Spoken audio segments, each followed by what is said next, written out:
First నేను ఎంత మొండోడినో చెప్తాను. అంటే నేను వేరే వాళ్ళ ఎగ్జాంపుల్స్ చెప్పి అవి అథెంటిక్గా ఉండొచ్చు ఉండకపోవచ్చు, అందుకు నా ఎగ్జాంపుల్సే నేను చెప్తాను.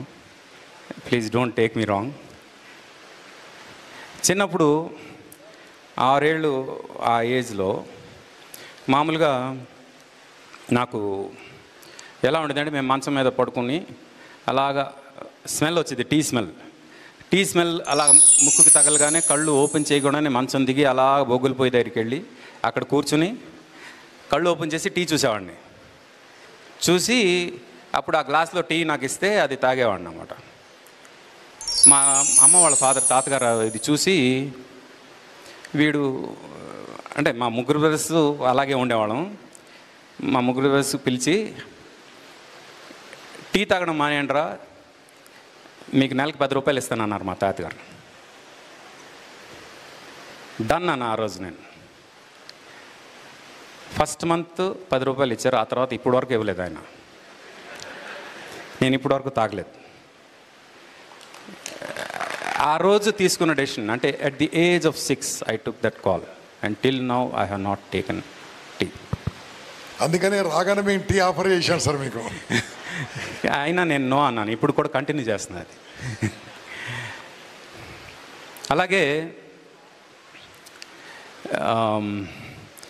నేను కరెక్ట్గా 16-17 ఇయర్స్ ఇంటర్మీడియట్ చదివే టైంకి బైక్ నేర్చుకోవాలనే ఉత్సాహం వచ్చింది.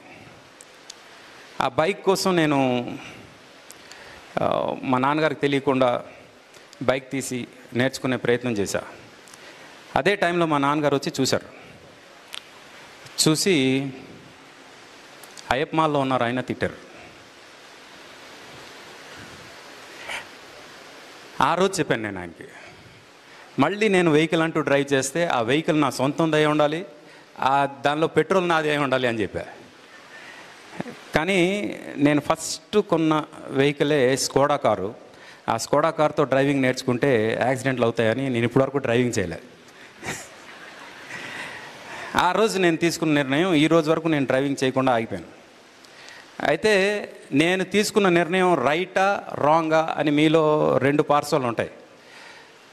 తను డ్రైవింగ్ నేర్చుకోకుండా తను తప్పు చేశాడు అని మీరు అనుకోవచ్చు, కానీ నా మాట ఒకటి అనుకున్నానంటే దాని మీదే ఉంటాను, అది తప్ప ఇంకో దానికి వెళ్ళను అనే దాని మీద నేను ఉంటాను. కాబట్టి నేనే రైట్ అని నేను అనుకుంటా.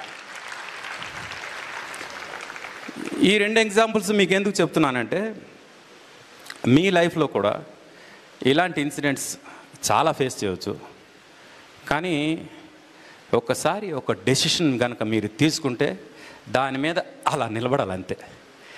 ఎప్పుడైతే అలా నిలబడతారో మీకంటూ ఒక స్పెషల్ పవర్ వస్తుంది. ఆ పవర్ ఏంటంటే, మీరే తలుచుకుంటే అది అవ్వగలిగే పవర్. మీకంటూ ఒక సంకల్పం పెరుగుతుంది. సృష్టిలో సంకల్పానికి మించిన బలం ఇంకేది లేదు.